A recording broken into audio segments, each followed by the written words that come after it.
Assalamualaikum warahmatullahi wabarakatuh. Hai kelas 6 Alexian yang soleh-soleha. Jumpa lagi dengan Pak Koji. Bagaimana kabar kalian? Pak Koji harap tentunya kalian dalam keadaan sehat walafiat dan tetap semangat. Jangan lupa pembiasaan baik kalian seperti sholat 5 waktu, sholat duha, mengaji qiraati, tahfidz dan juga sarapan pagi. Jangan lupa juga membantu orang tua ya. Dan jangan lupa selama pandemi dan PSBB kali ini, selain kita berdoa kepada Allah Subhanahu wa taala agar dijauhkan dari segala penyakit, kita juga harus selalu melakukan protokol kesehatan 3M, yaitu memakai masker, mencuci tangan dengan air yang mengalir, dan menjaga jarak ya, agar dihindarkan dari segala penyakit.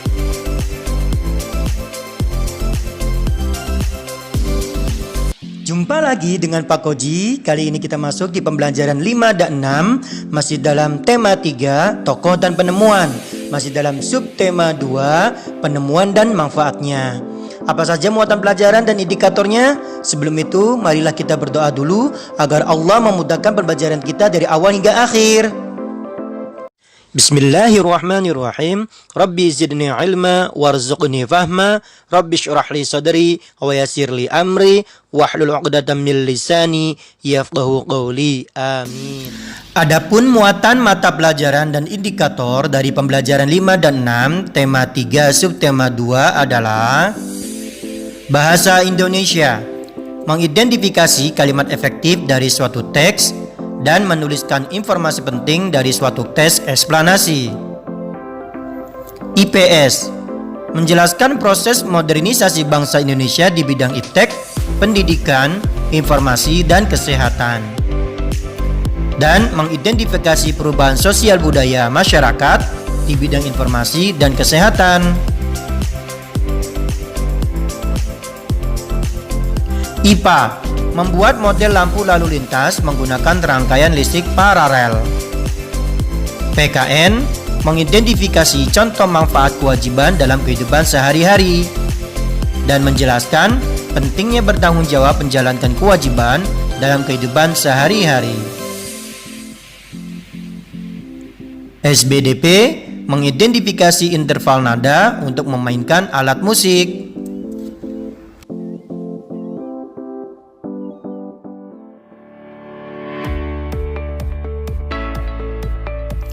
Pernahkah kalian mendengar alat kesehatan bernama USG? USG adalah singkatan dari ultrasonografi. Apa manfaat alat tersebut bagi manusia? Cobalah kalian baca teks eksplanasi berikut ini. Setelah kalian membaca teks eksplanasi tersebut, cobalah kalian tuliskan informasi baru dan penting apa saja yang sudah kalian temukan pada teks eksplanasi tentang USG. Tulislah informasi baru tersebut pada kolom berikut ini. Berikut diberikan contoh jawaban tentang salah satu informasi yang terdapat pada teks eksplanasi tentang USG dan manfaatnya. Yaitu salah satunya adalah USG atau ultrasonografi ditemukan meniru sistem ekoproyeksi pada kelelawar. Temukanlah kembali informasi baru dan penting dari teks eksplanasi tentang manfaat USG. Masih dari teks eksplanasi tentang USG dan manfaatnya, cobalah kalian cari kalimat efektif pada teks tersebut. Kalimat efektif sudah kalian pelajari pada tema sebelumnya. Setelah kalian temukan kalimat efektif pada teks tersebut, cobalah kalian tentukan syarat dan ciri kalimat efektif yang sudah dipenuhi. Tuliskan pada kolom berikut ini. Berikut diberikan salah satu contoh jawaban tentang kalimat efektif yang ada pada teks eksplanasi USG dan manfaatnya. Kalimat efektif: relatif aman, nyaman, dan terjangkau. Syarat yang dipenuhi adalah sistematis. Ciri yang dipenuhi adalah kesejajaran bentuk. Cobalah kalian temukan kembali kalimat efektif yang terdapat pada teks eksplanasi tentang USG dan manfaatnya. Lalu tuliskan juga syarat yang dipenuhi dan ciri yang dipenuhi dari kalimat efektif yang sudah kalian temukan. Selain USG atau ultrasonografi, penemuan lain yang juga besar manfaatnya adalah telepon. Mungkin kalian sudah tidak asing dengan alat yang bernama telepon genggam atau handphone. Telepon sebagai alat komunikasi telah mengalami perkembangan dari waktu ke waktu. Cobalah kalian baca teks eksplanasi berikut ini untuk mendapatkan informasi tentang perkembangan telepon.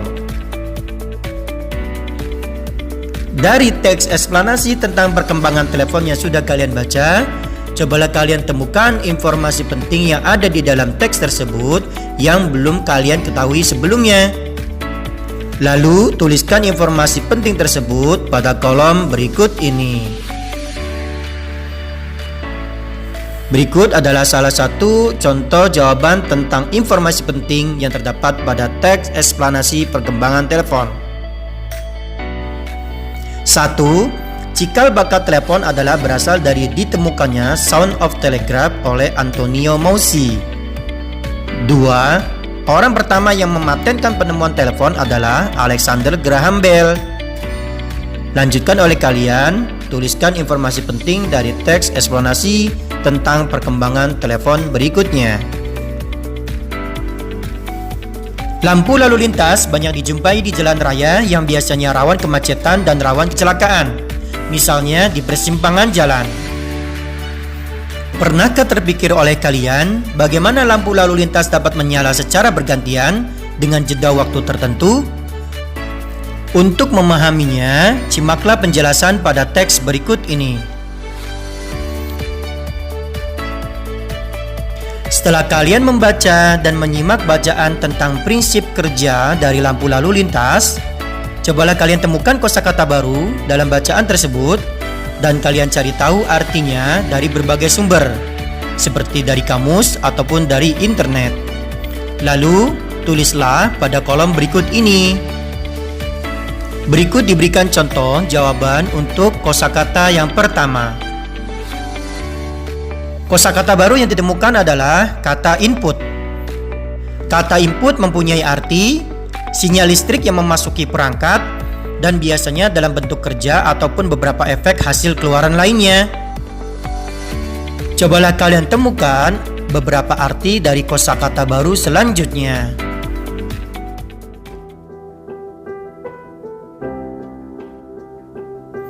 Dari beberapa pembelajaran sebelumnya, kalian telah mengetahui berbagai penemuan yang mengubah dunia dan memahami manfaat penemuan bagi kehidupan manusia. Perubahan kehidupan manusia akibat perkembangan teknologi sering disebut sebagai modernisasi. Masyarakat modern adalah masyarakat yang memanfaatkan kemajuan teknologi dalam kehidupan sehari-hari. Untuk lebih memahaminya, cobalah kalian simak penjelasan berikut ini. Modernisasi adalah suatu transformasi dari kehidupan tradisional ke kehidupan yang modern. Gejala modernisasi di bidang teknologi biasanya ditandai dengan perkembangan teknologi, seperti munculnya teknologi baru yang lebih maju, hasil penemuan atau pembaruan. Adanya teknologi yang baru dan maju membuat pekerjaan manusia lebih mudah dan memberikan hasil yang lebih banyak. Modernisasi teknologi di Indonesia dapat dilihat melalui perkembangan teknologi yang digunakan, yaitu teknologi sederhana, menengah, dan canggih. 1. Teknologi sederhana. Teknologi sederhana adalah teknologi yang tidak memerlukan keahlian khusus untuk menggunakannya, seperti cangkul, gerobak, tombak, dan sebagainya. Hampir semua orang dapat memakainya.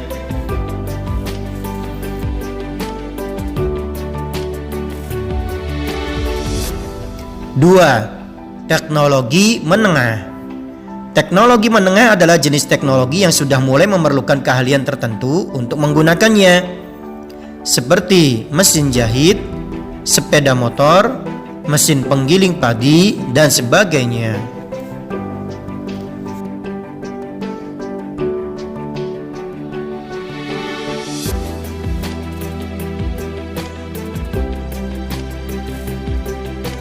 Dan ketiga, teknologi canggih. Teknologi canggih adalah teknologi yang harus atau memerlukan keahlian khusus untuk menggunakannya, seperti komputer dan pesawat terbang.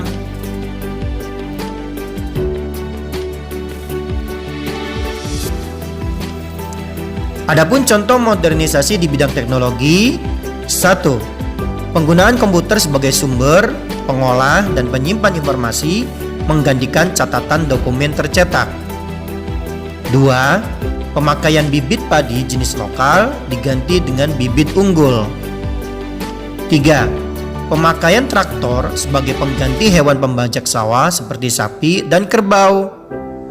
4. Penerapan teknik irigasi baru. 5. Penggunaan mesin penggilingan padi menggantikan cara lama, yaitu menumbuk padi.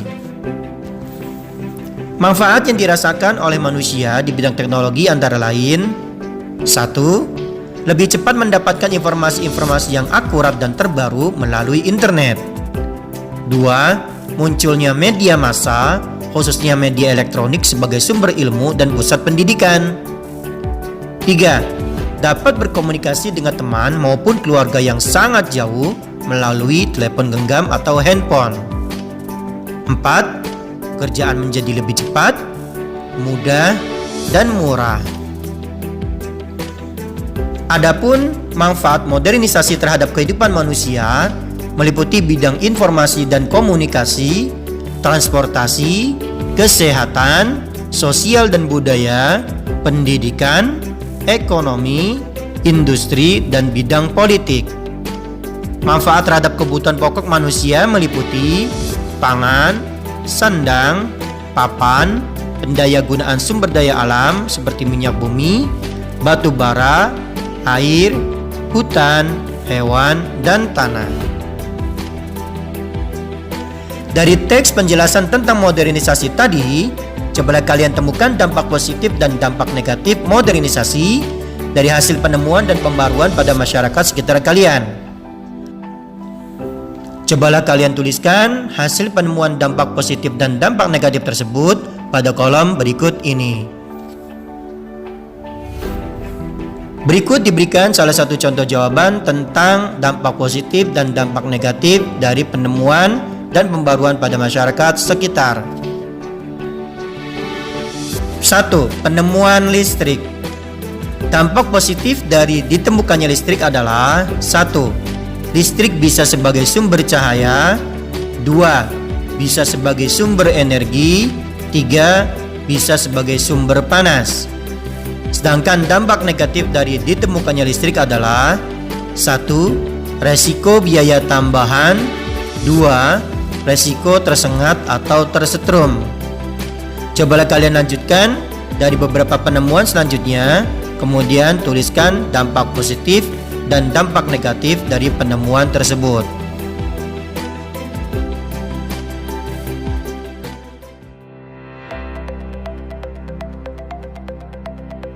Setelah kalian membaca teks eksplanasi tentang perkembangan telepon, cobalah kalian perhatikan gambar berikut ini. Tahukah kalian benda apa yang tampak pada gambar? Bagaimana dengan benda pada gambar berikut ini? Lalu, bagaimana dengan benda gambar berikut ini pula? Dari berbagai gambar tersebut yang sudah kalian lihat, apakah kalian pernah menggunakan peralatan atau benda tersebut? Cobalah kalian tuliskan manfaat peralatan tersebut dalam kehidupan sehari-hari pada kolom berikut ini. Berikut diberikan contoh jawaban tentang manfaat peralatan dari gambar yang sudah kalian lihat. Salah satunya adalah: 1. Sebagai alat komunikasi. 2. Bisa sebagai alat hitung. 3. Bisa sebagai pengingat atau alarm. Cobalah kalian teruskan beberapa manfaat dari peralatan dari gambar yang sudah pernah kalian lihat. Lalu lanjutkan pada kolom berikut ini. Setelah kalian mengetahui beberapa manfaat dari telepon, khususnya handphone atau telepon genggam, bagaimana dengan perilaku masyarakat pada gambar berikut ini? Hal apa yang tidak dipatuhinya? Apakah dampaknya? Hal apa yang harus diperhatikan dalam berkendara di jalan raya? Cobalah kalian jawab beberapa pertanyaan tadi pada kolom berikut ini. Setelah kalian menjawab beberapa pertanyaan terkait gambar tersebut, cobalah kalian berdiskusi dengan teman ataupun dengan orang tua kalian tentang kewajiban dalam berlalu lintas, baik saat mengendarai motor atau mobil, pejalan kaki, maupun penumpang kendaraan umum. Diskusikan pula tentang manfaat sikap tanggung jawab dalam melaksanakan kewajiban. Tuliskan hasil diskusi kalian pada kolom berikut ini. Berikut diberikan contoh jawaban untuk pertanyaan yang pertama. Kewajiban pengendara kendaraan bermotor di jalan raya adalah yaitu mematuhi rambu-rambu lalu lintas, memakai helm, dan membawa surat-surat kendaraan. Cobalah kalian jawab untuk pertanyaan selanjutnya.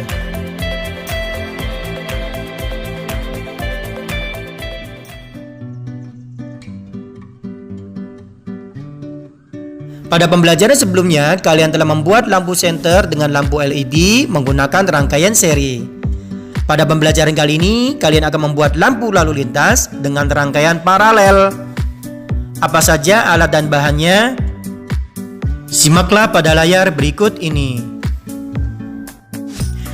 Alat dan bahan membuat lampu lalu lintas tiruan. 1.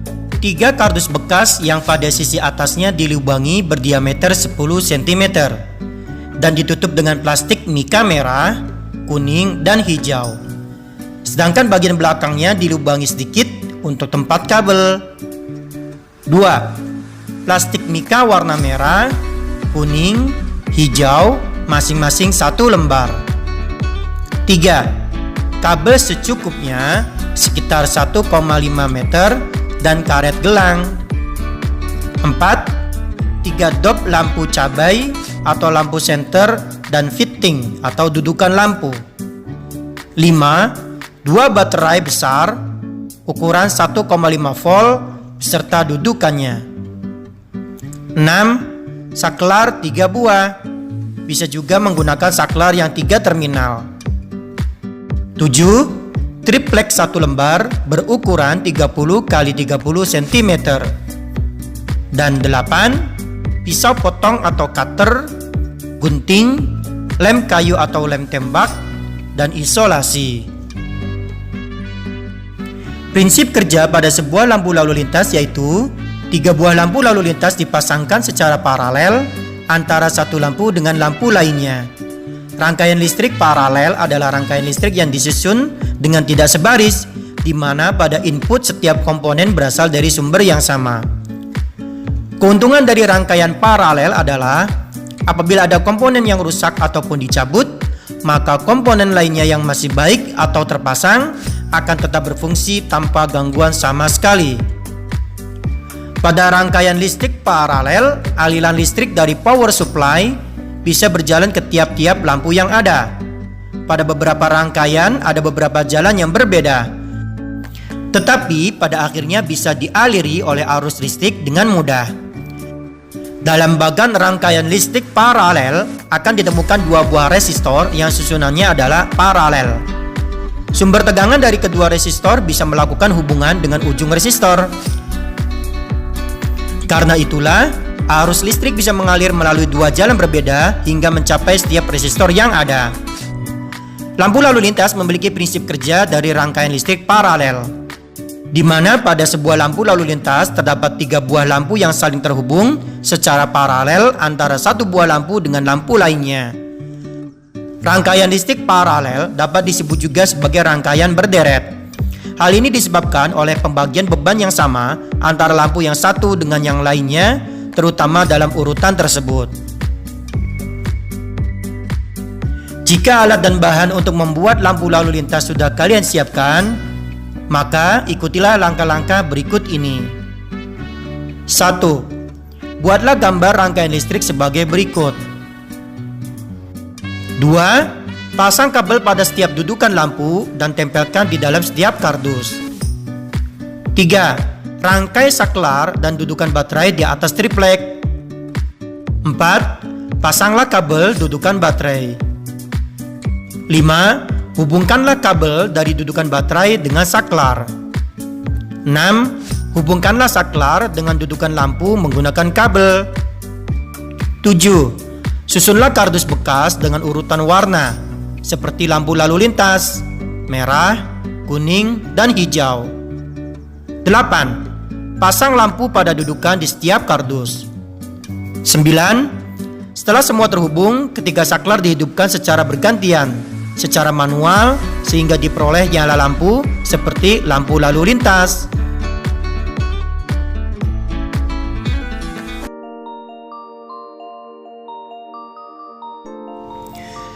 Apakah kalian suka mendengarkan musik? Apakah kalian selalu mendengarkan musik yang dimainkan langsung? Atau kalian lebih suka menggunakan alat pemutar? Benda-benda seperti radio, tape recorder, CD player, VCD player, iPod, Walkman, bahkan handphone kalian adalah contoh alat yang bisa kalian dengarkan untuk mendengarkan musik. Alat-alat itu juga merupakan penemuan dan pembaruan loh. Nah, kali ini kalian tidak hanya akan mendengarkan musik dari alat pemutar, kalian akan memainkannya bersama teman-teman kalian. Siapkanlah alat musik pianika yang biasa kalian bawa dari rumah. Bila kalian tidak bisa memainkan alat musik, kalian bisa menyanyikan lagu sambil bertepuk tangan atau menjentikan jari. Berikut adalah solmisasi dari lagu Mariam Tomong. Berlatihlah dengan solmisasi berikut ini, lakukanlah dengan kompak dan ceria bersama teman-teman kalian. Namun sebelumnya, sesuaikan dulu interval nada suara kalian dengan suara alat musik. Selamat berlatih!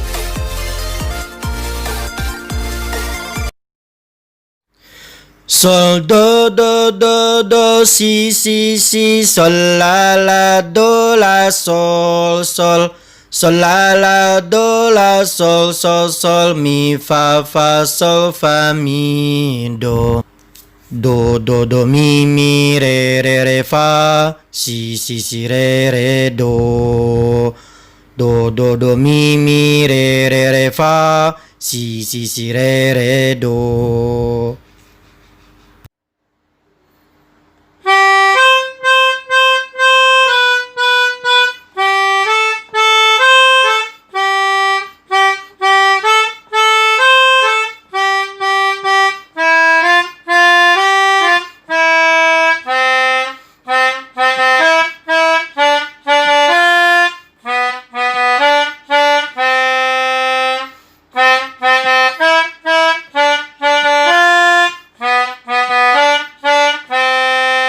Apa saja yang sudah kalian pelajari hari ini?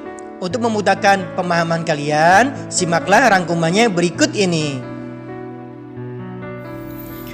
Pada kegiatan pembelajaran hari ini, kalian telah mempelajari hal-hal berikut.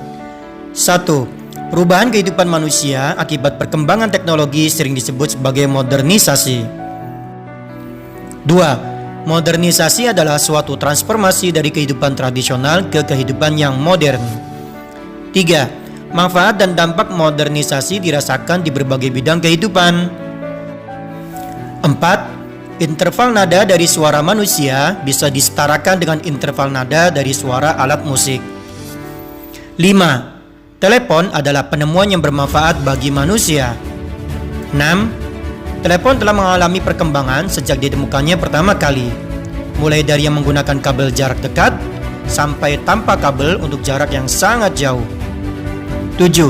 Saat berkendara di jalan raya, wajib mematuhi aturan lalu lintas agar tidak merugikan diri sendiri dan orang lain.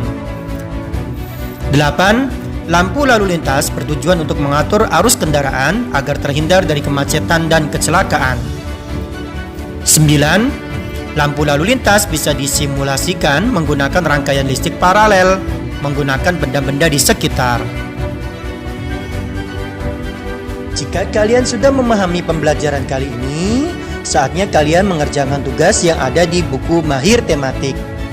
Tugasnya, aktivitasnya, dan halamannya berapa saja, simaklah pada layar berikut ini.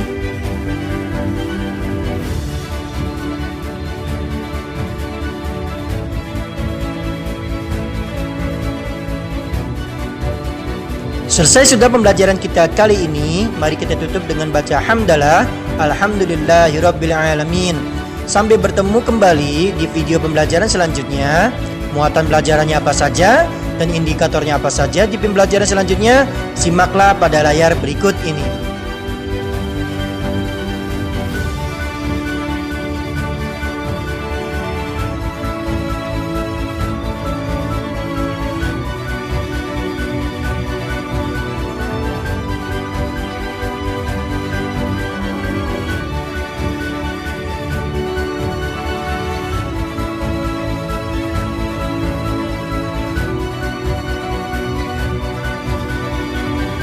Akhirnya Pak Koji ucapkan terima kasih yang sudah menonton video pembelajaran kali ini. Jangan lupa subscribe channel SDIT Al-Mufti Kota Tangerang.